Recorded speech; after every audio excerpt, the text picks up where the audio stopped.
David, welcome back to the Saving Elephants podcast. Longtime listeners are probably sick of hearing me say this. This is not a religious podcast, though I am a believing Christian, and my Christianity does occasionally seep into these conversations. I thought I'd understood you to say that this is your most theological text, and I wanted to kind of begin with the angle of the church. What does the church get wrong about work? Well, let me start by saying that, and I don't think I'm being critical of what you said, but my approach to how I view these things might be a little bit different. The reason why I have to write about work from the vantage point of what I think the church gets wrong is because I do believe that all people, not merely me or Christians, or people self-identify around a particular religious affiliation, I think all people have religious commitments.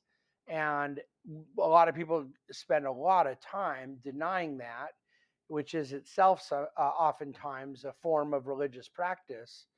But I think that what a lot of people will mean is that they don't have a denominational or a partisan, approach, and that the subject matter they're talking about is of a particular distinctive. There's a big tent. All of those things I'm totally fine with and comfortable with. But for me, when it comes to the subject of work, it would be impossible for me to talk about it apart from my religious commitments, because the views I have of work are directly connected to my faith distinctives. And the same is true for me with what I believe about economics.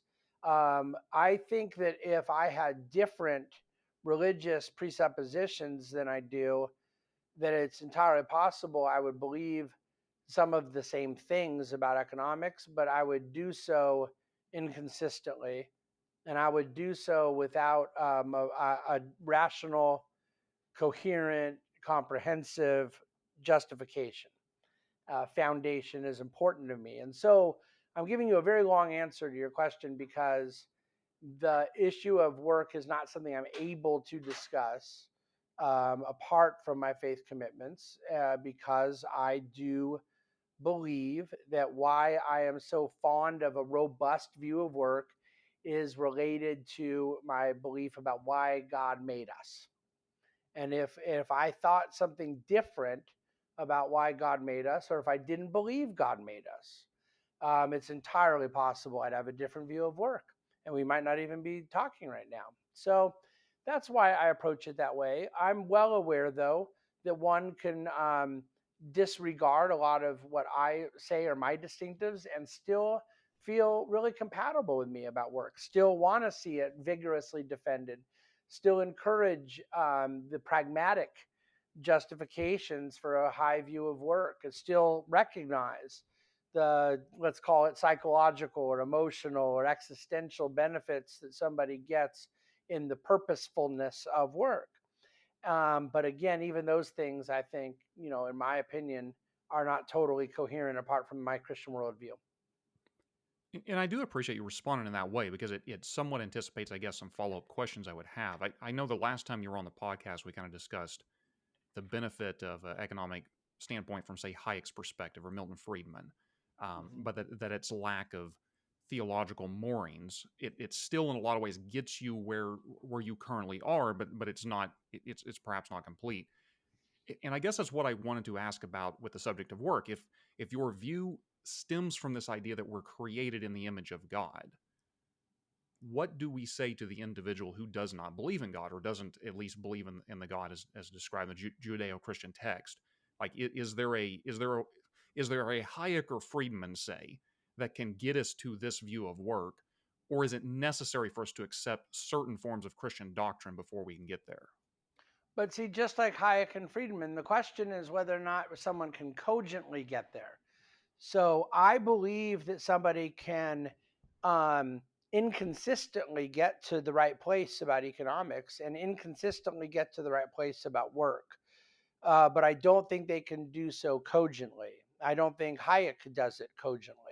But I'm grateful for that, because if Hayek is going to be an unbeliever or discount the commitments that I happen to hold dear about reality, about nature, about truth, um, then I'd rather he accidentally get to a place of advocating for those things that are consistent with the Christian worldview, like a market economy, like human freedom, things of that nature, then get to a place that I think is more consistent with that worldview.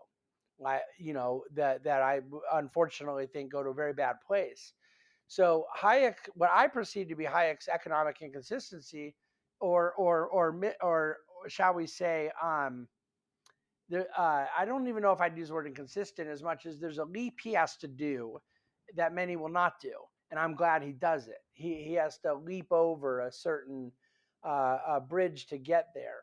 When it comes to work, there's tons of people who don't believe that God created mankind. There's tons of people that say maybe he did, maybe he didn't, but I don't know. But I do know this: mankind's better off working. So then the question becomes whether or not it's incumbent upon me, who has a belief system, and I'm the one writing the book. I'm writing what I believe. I'm not writing what somebody else believes. Is it incumbent upon me to pretend that I don't believe what I believe as to why I get there? And is it incumbent upon me to pretend that if I had different foundational beliefs, I would get to the same place? And my answer is no, it is not. Ultimately, I always think it's good when we get to the right conclusion. But as our country is learning the hard way right now, as those of us who defend a free society and believe in the doctrines of a market economy and the human flourishing that we believe it will create, as we are finding out the hard way, defending a market economy for the wrong reasons in the wrong way actually doesn't last. You do end up getting to a point in which the moral high ground is asserted by your ideological opponents.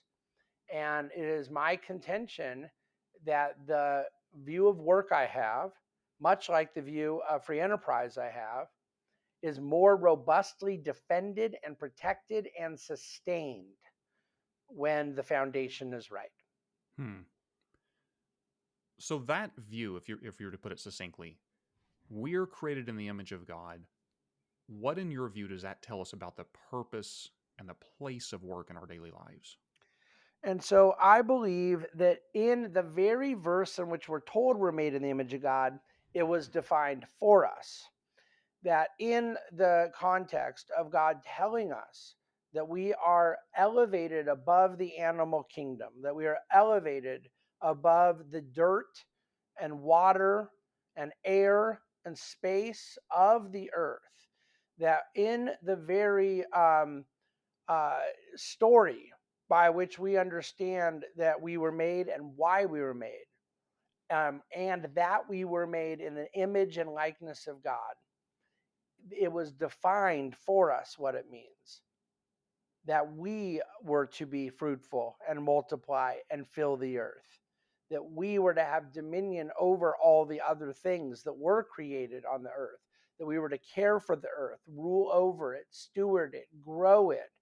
This cultivation, this stewardship, this dominion, this care, this creation. You can make up all the verbs you want that are synonymous with what is in the biblical text. This is work. This is productivity, and it is the foundation of economic growth. And that when mankind went on to invent the wheel, when mankind learned how to start a fire, and when mankind began building civilization, mankind was doing so because God told him and her to do so, told him and her to do so as the reason we were put on earth, and did so out of the raw materials of the earth that mankind did not have to create. So he gave us the toolkit and then asked us to go be the handyman. And that to me is the multiple millennia old understanding of work, productivity, creativity, innovation that has enhanced the quality of life for people for thousands of years. And that's where the initial theological basis for my view of work comes. Timothy Keller, in his book Every Good Endeavor, talks about work being human work, not just being a job, but actually being a calling.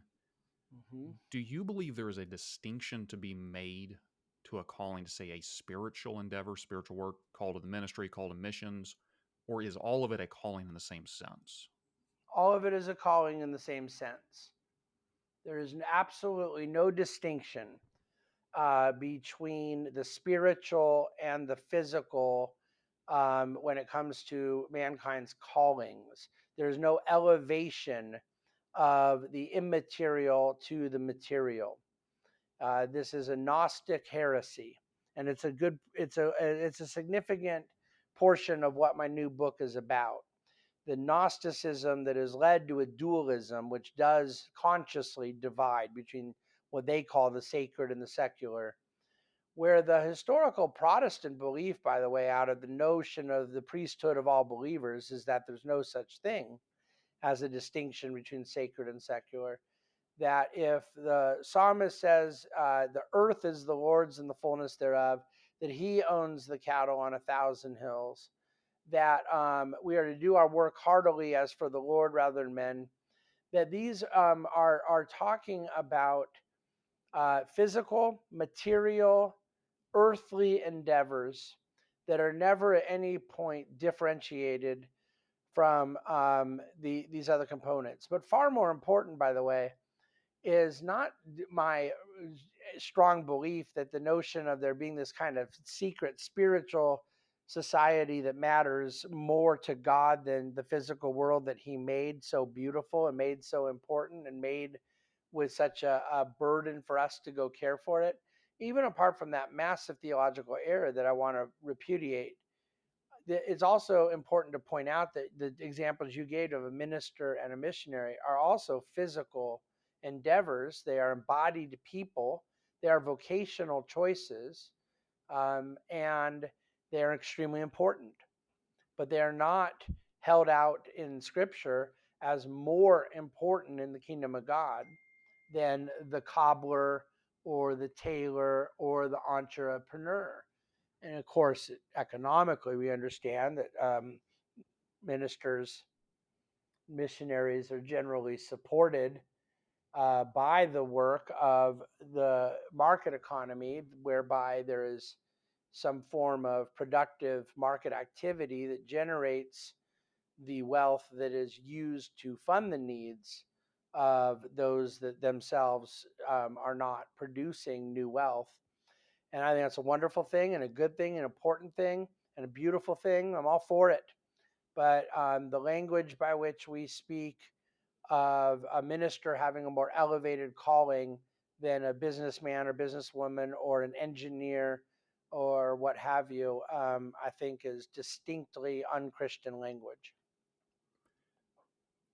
I understand what you're saying, but I want to ask a clarifying question here because I think when someone says that ministry is a calling or that I was called to ministry, they can mean that in two different senses. So, for instance, if we accept that all work is a calling, right, that we are called to work, it would most of the time when a Christian speaks of a calling to a ministry, they don't mean it in the same sense like I was called to be a plumber, say, right? It wasn't that I was praying one evening and God said, I want you to be a plumber. They may have already been a plumber and then God called them to go into the office of missions, say. Um, and so I guess I'm asking it, do you believe there's the potential for that being a calling in the sense that God directs an individual toward a spiritual occupation? Not necessarily that God is saying that this is a more important occupation, but rather that he is asking someone to do a specific I, ministerial I, task. I don't have a problem with this dilemma that you're posing because I don't accept the premise about the minister. Um, it's all a question of context and venue.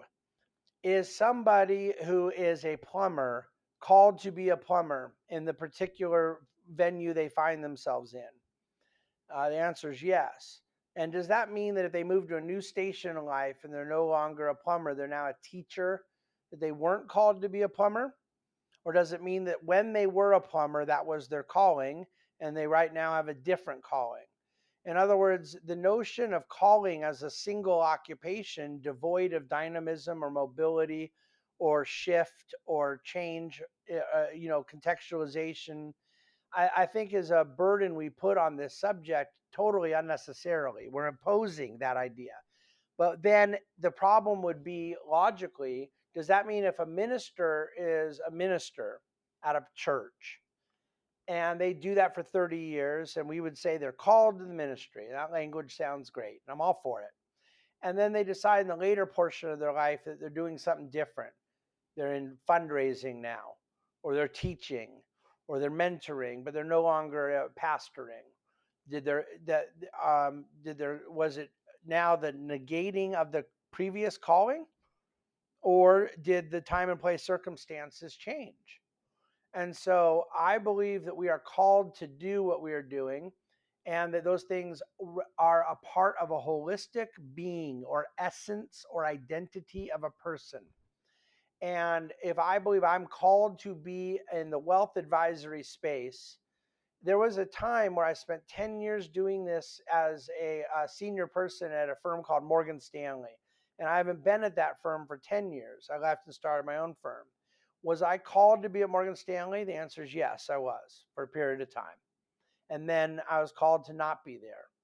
But the notion that the embodiment changed when the venue changed, I think is untrue. And all I'm doing is taking that logic, which most people would not disagree with, and applying it to the fact that one is called to be a plumber when they're functioning as a plumber, and figuring out with wisdom and prayer and guidance and counsel and all of the different things that go into how we make any decision in life, that then perhaps results in the no longer being a plumber.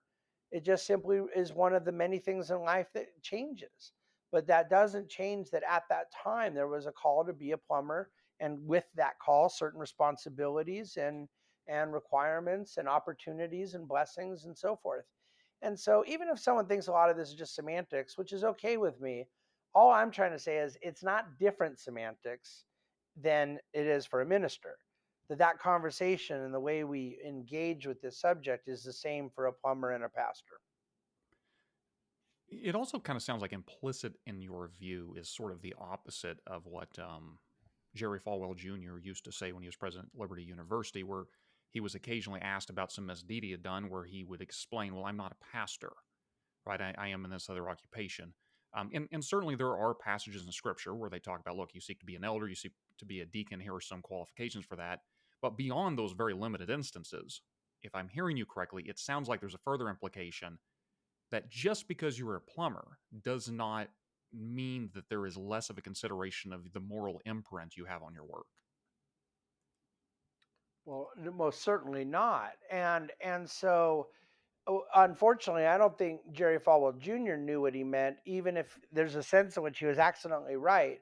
I believe in sphere sovereignty. I believe that if all he were saying is, I'm here to properly steward the real estate needs of the institution, which he happened to do quite well, and I'm not here to be the sort of spiritual advisor for the institution. Well, okay, that's fine. Um, Sometimes college presidents are hired to be fundraisers, and sometimes they're hired to be academics. And there's a different role, a sphere in that. But what he means is the pastor is supposed to obey the moral law of God, and the commercial real estate professional or the academic president is not.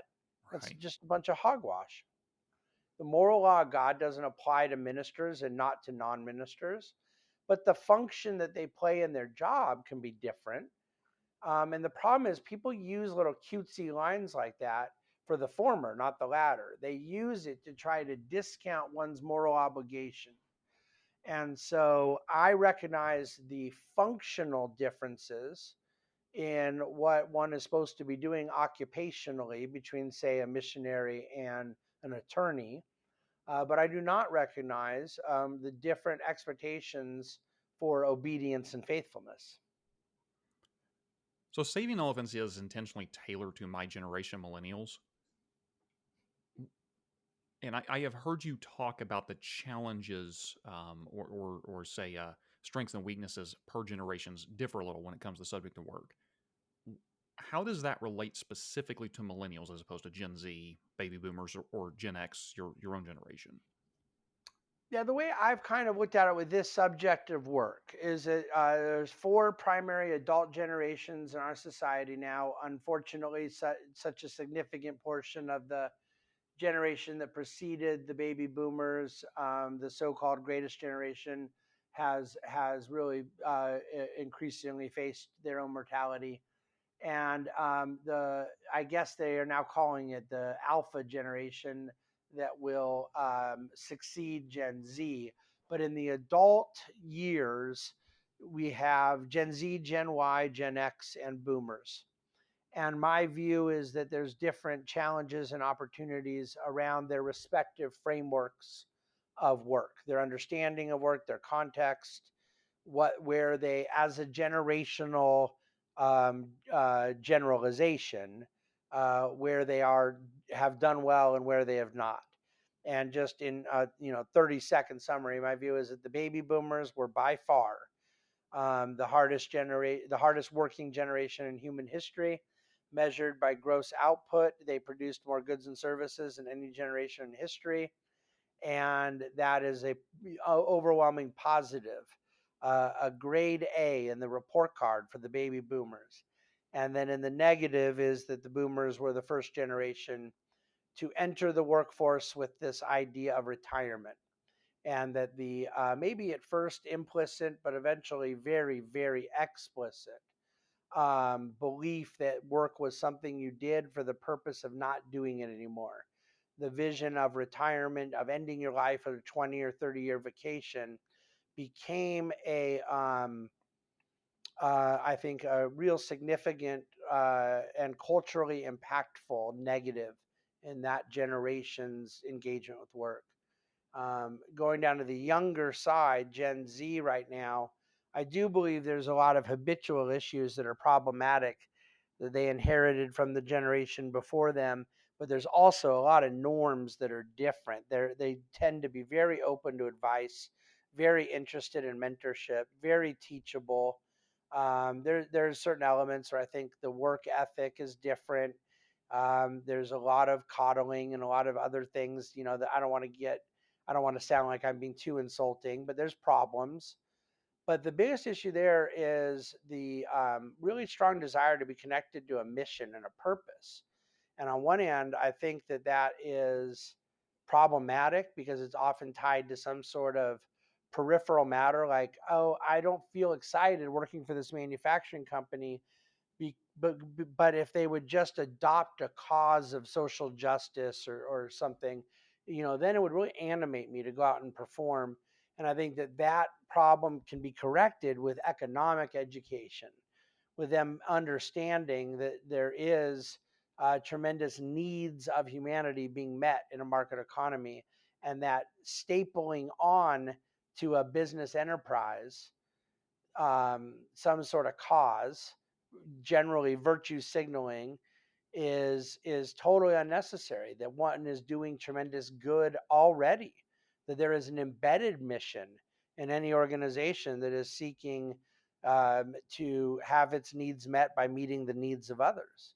And so Gen Z, I see as a lot of opportunity, and Gen Y, I guess, being your own generation. So I apologize in advance, but in a lot of ways, I feel like they're victims of what I said before. The baby boomers who raised the millennials really embedded into them this idea of retirement, and all the millennials did is take it to its logical extreme. If the purpose of work is to do it for 30 years so that I don't have to do it anymore, they started off by saying, why do we have to get excited about this to begin with? If you're running out the door at 58, why do I got to run out the door at 28? And they adopted this nomenclature of work-life balance that I think has been just incredibly corrosive. And so, yeah, different challenges, different opportunities with each generation. I definitely want to talk about work life balance, but before we get there, I think It's interesting you mentioned my generation, millennials, taking the boomer framework and running with it. Um, it's hard not to because that was the framework we were born into, right? And I That's think right. it's difficult sometimes to appreciate how new this whole concept of retirement is, not just in the United States, but to the human species, or at least at the grand scale that we've tried it in the West. Is is retirement, the notion that you would work and then 10, 20, 30 years before your projected passing, you would simply not work, is that something that even can work in theory, or was that always doomed to failure and it was just a bad idea we even started down that route? Well, it not only wasn't doomed to failure, and it hasn't failed if the standard you're measuring it by is the ability to have it work in a checking account. In other words, there are people living 20 years longer than we used to on average, and affording to do so without a paycheck from age 60 to 80. So in that sense, it worked, and it hadn't worked for thousands of years before that. The retirement plan was to die, and now at some point in the second half of the 20th century, there became the marketing of goods and services around retirement to facilitate a removal from the workforce. But if what you mean was it doomed to fail ontologically, like in terms of the human being, then yes, it was. It was always doomed to fail. It has failed in these ways. Removing people from productive activity when they were created to be active and productive has made for a significant amount of very unhappy people.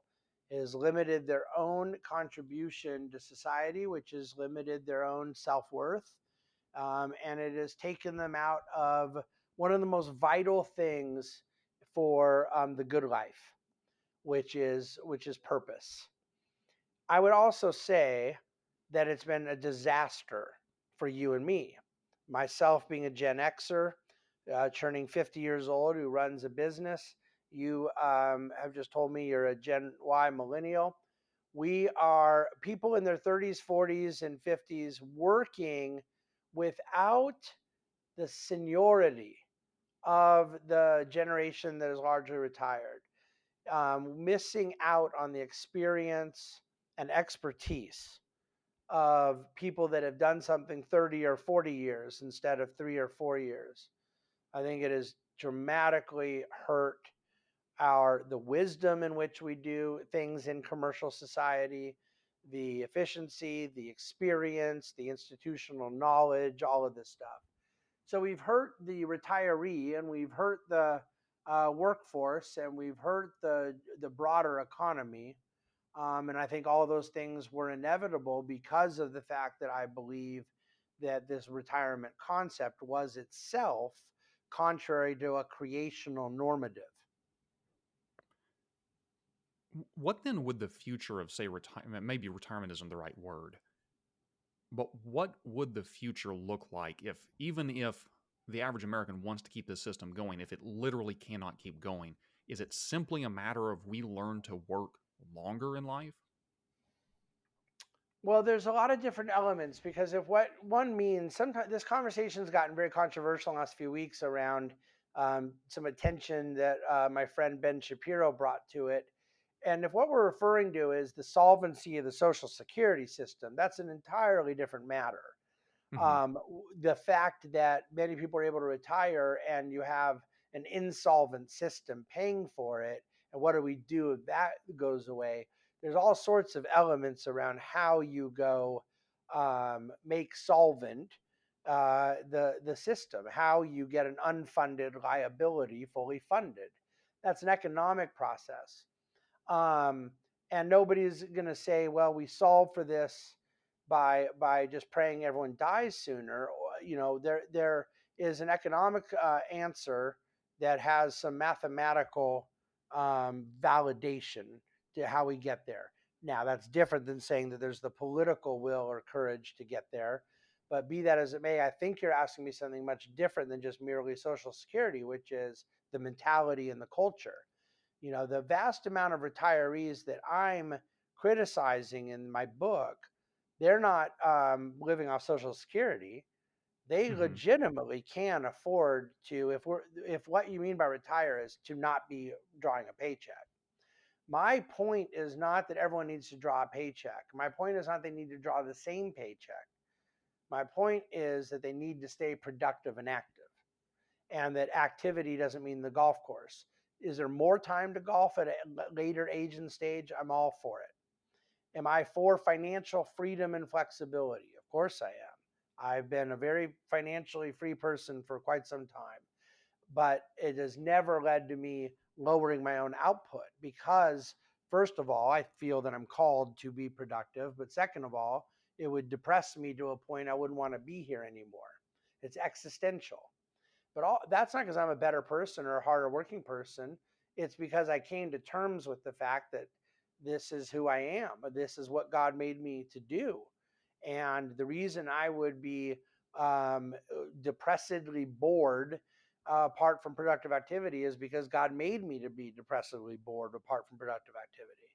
And so that's the solution to the retirement issue, is that we need to reinforce the notion of mentorship, of seniority, of extended expertise and wisdom in the workforce.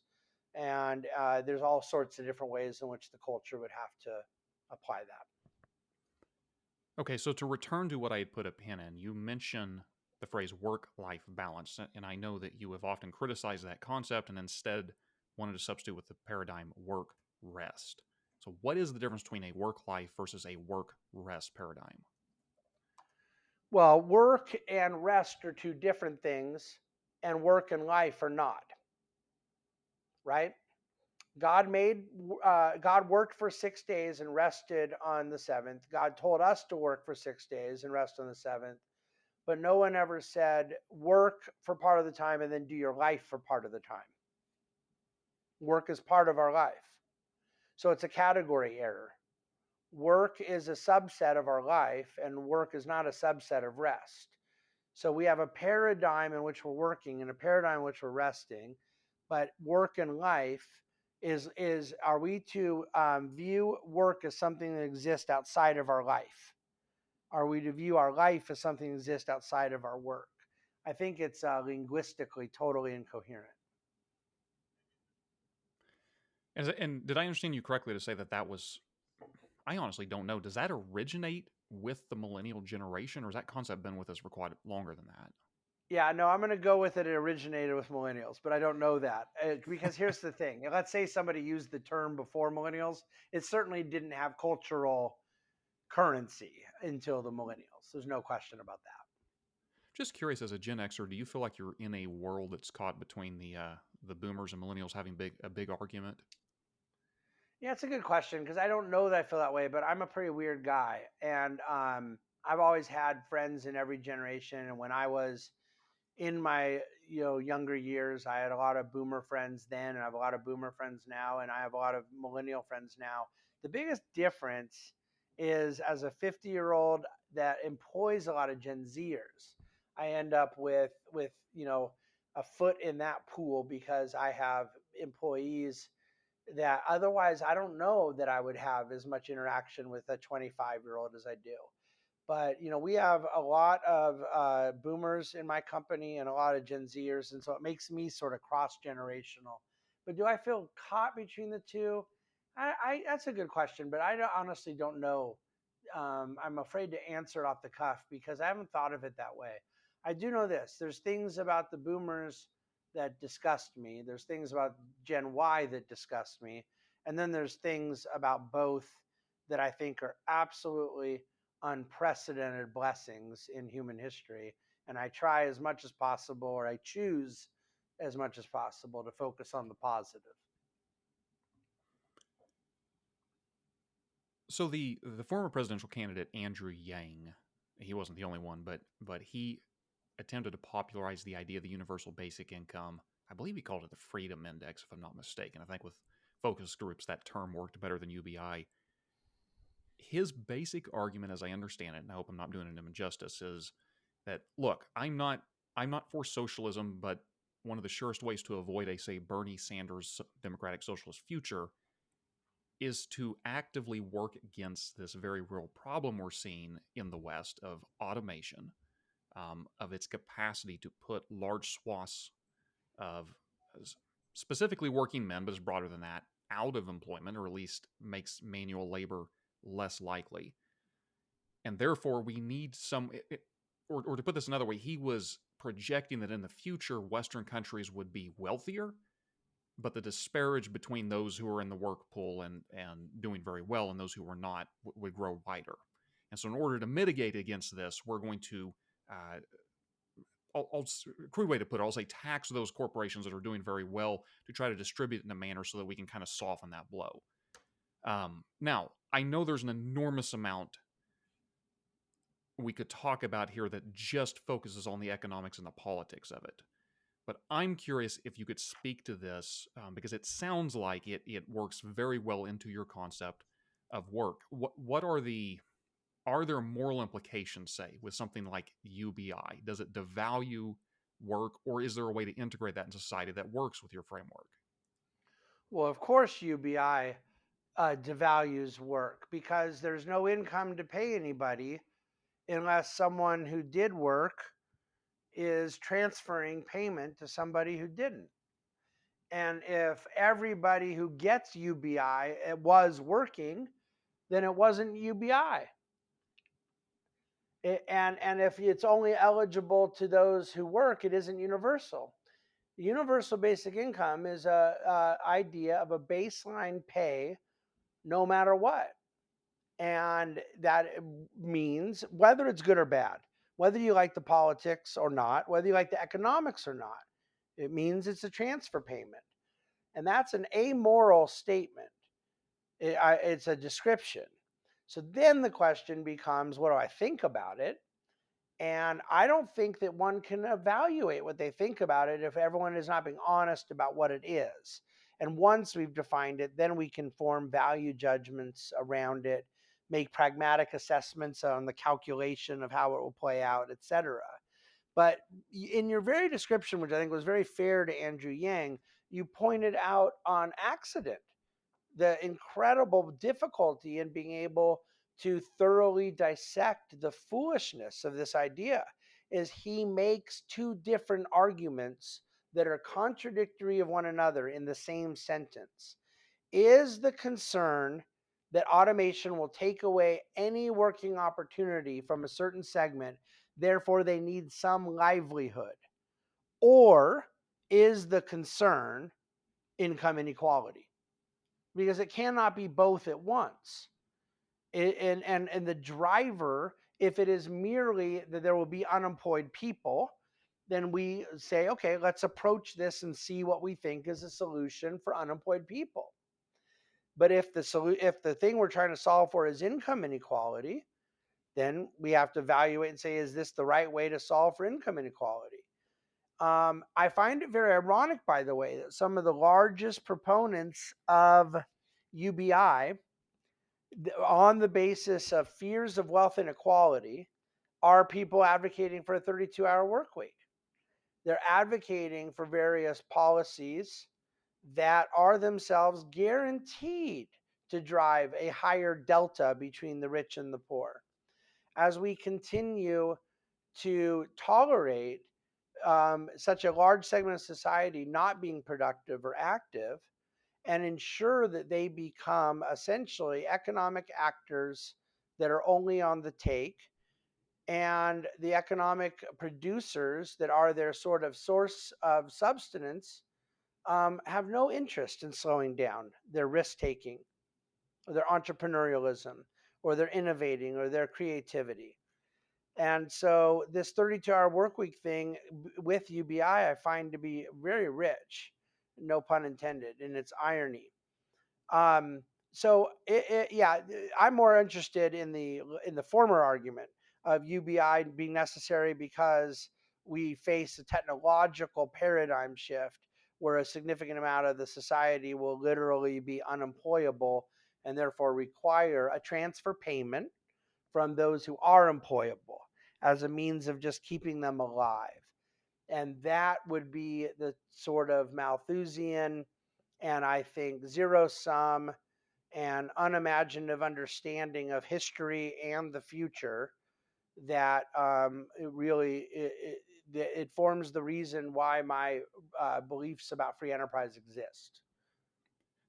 So I want to pick up there because that is a because I know some conservatives who would say, look, I don't agree with Andrew Yang's solutions, but I do accept the setup he has to the problems. It sounds like you're saying you're not as dystopian, say, about automation, virtual capacity. You're not as dystopian about large swaths of the human race being unemployed. Let's just say for a a temporary period of time due to technological advancements. Do you believe that their setup of the problem is not correct either? Well, before I answer what I believe about the future, are we willing to try to answer it a little bit from the past? I mean, if the future and the past in this case are different, that puts the burden on the other guy, not on me. But what does the past tell us? Did the Industrial Revolution eliminate certain jobs? Yes. Did the Industrial Revolution create more jobs or destroy more jobs? I mean, it's not even close. And now maybe people say, okay, well, this digital thing's different than the Industrial Revolution. I say, okay, that could be true. I don't think the philosophy of creative destruction, I don't think the tension that exists between what is good for the macro can sometimes be tough for the micro. I don't think that that goes away. But I'll pretend that the digital lessons are different than the industrial lessons. So, what is the digital lesson? Did AI just start 5 minutes ago? Or has there been an exponential growth of digital technology and automation that has been going on now for 50 years, the entirety of my life? And in that period of time, did we create more jobs or lose more jobs? Created 51 million net new jobs. This is utterly absurd that our prima facie view would be, oh no, we're getting faster in how we process data. That's going to destroy jobs at a higher clip macro than it creates new ones. Is it going to historically see certain sectors and services become no longer necessary? Of course it is. I don't know anybody out there right now making their living selling typewriters, using typewriters, marketing typewriters, doing the accounting for a typewriter company. But I do know a lot of people that were retrained out of typewriters into PCs and word processors. You get the idea. Mm-hmm. And of course, there's going to have to be retraining. This is not a just learn to code answer, but there are different manifestations of the same skill set. Certain companies that their goods and services will no longer be needed. There are people there that did marketing and accounting, and they will still do marketing and accounting, and they'll do it at a different company. But it is a tool by which we deliver goods and services that meet the needs of humanity. And a tool that does that thing better means we have opened up the ability to do new things, to create new products, to create new services. And this lack of imagination around that innovative process, that it is a willful lack of imagination that refuses to learn from history because they're hung up on something that I totally understand, which is that there will be people who hurt. And I don't want people to hurt. But I don't help them by lying to them. I don't help them by telling them you're never going to have to move from this place you like in East Texas to where your uncle is in Tennessee, where he has a job for you. You might have to move. We're never going to help them by saying, don't worry, you can keep writing books on a typewriter. It's going to be okay. You might have to learn how to use a PC. Okay. I could come up with 1,000 examples. There will be a shift. And there's been shift after shift after shift for 50 years, all within the technological, computerized digital framework. It's not new. Even if no one wants to hear my horse and buggy stuff and the old grandpa lessons, out of Industrial Revolution. I don't agree for a second, by the way, that those analogies are not valid. But if we just want to modernize our examples, I don't accept the belief that AI is going to destroy more jobs than it creates. I just don't. What do you what would your elevator pitch say be to the Marxist who describes work in a capitalist system as by definition exploitation?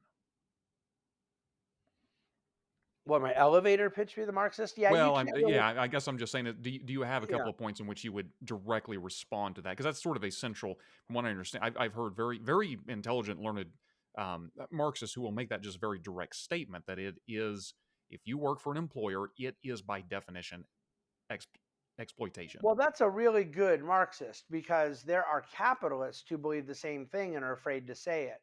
If you believe in the labor theory of value, and therefore the labor is bringing all the value, okay, to the product, to the good or service, you believe something that is intellectually incoherent. But if you believe it, and then the capitalist is getting a not only greater portion of the value that the laborer is creating, but is the one in charge of that asset allocation, then it is exploitation. The problem is not the conclusion; it's the premise. Now that assumes the Marxist is willing to connect the dots. That the reason they believe the labor is being exploited is because the labor is adding all the value.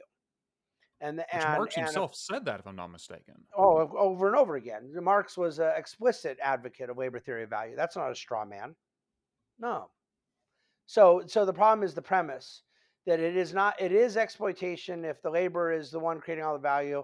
It is not exploitation once we understand that the value of a good or service is the subjective preference of the person buying the good or service. And this was the great contribution of Karl Menger to Austrian economic thought.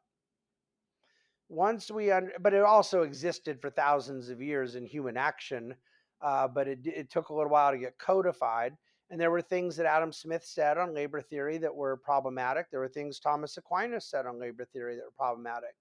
But one of the great advantages of classical economics that I think evolved into Austrian economics, and much of the 20th century we spent having a better, shall we say, academic framework for getting these things, is price discovery and economic calculation and a number of these other notions that required us to flush labor theory of value down the toilet.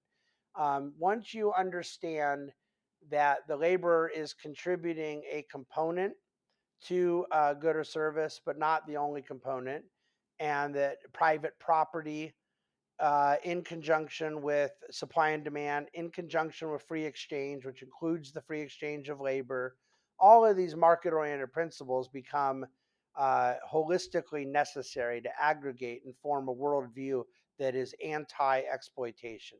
Any other framework requires power, it requires violence. Hmm. Now that's exploitation. What what message do you hope to communicate to a worker in that, if work itself bears, say, equal dignity, how does a person feel that in their bones if we're not paid the same or the status of our work isn't all the same? Well, that is a tough question for a materialist to answer. I'm fortunately not a materialist, so it isn't very tough for me. But if I believe that money was everything and material goods were everything, and that life was a scoreboard about our accumulation of assets, I was unaware that so many people on the left were materialists. But if that is their framework, then that's a tricky way to go through life. But because I believe that price discovery and market calculation is a means to an end, and it is not intended to be, again, back to category error.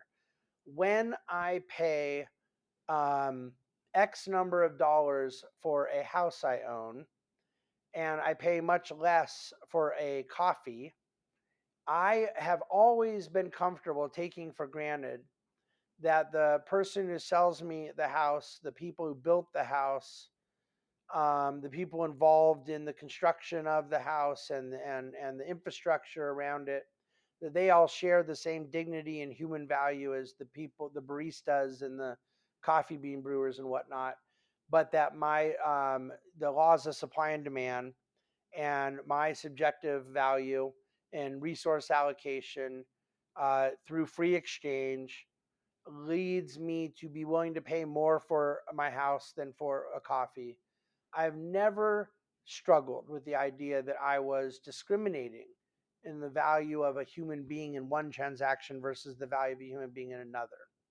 Now, of course, as you can tell from that example, I'm trying to reduce the argument to absurdity because it deserves to be reduced to absurdity in the sense that nobody believes the amount we pay for something is a reflection on their value of a human being. Where does our value of human beings come from? Well, for me as a Christian, it comes from our status as image bearers of God. And if I happen to believe that God cared about the people he made, he wanted to be in communion with them, and that he loved us so much, he sent a son to redeem us to him throughout history. This, to me, requires a proper framing of these categories that are more spiritual and more ontological in terms of eternal destiny. But the dignity of mankind from productive work, where one works very hard, overcomes obstacles, does wonderful things, and sells goods and services that pay them $100,000 a year. And someone else works very hard and does wonderful things and does wise economic calculation, and they produce goods and services that pay them $1 million a year. There is a market factor that valued one at 10x to the other, and there is dignity and obedience and faithfulness that are measured in an entirely different way. And much like when you get on a scale, it is there to measure your pounds. It is not there to measure immeasurable things like love, peace, joy, other elements. You know, how good of a dad you are does not show up on the scale. It's measuring something different. That's it. The name of the book, Full Time. Uh, David, you were involved in so many podcasts, blogs, writing. I don't know where to tell the listener to go to send them if they want to learn more about you, but where would they go to learn more about you and the work you're doing? Yeah, so fulltimebook.com is a website where from there, not only are you going to be able to hear more about the book, see different, clips and videos and excerpts and endorsements and all the kind of fun informational stuff about the book, and what the message is around it. But you also then will be able to see the other ways to stay in touch, links to, my investment writing and other things like that. So fulltimebook.com just happens to be a pretty easy to remember web address. And from there, the world's your oyster. If you're interested in staying in touch, I'd certainly love to do so. David Bahnsen, thank you so much for coming back on the Saving Elephants podcast. No. Thank you so much for having me. Really appreciated your very, very thoughtful questions.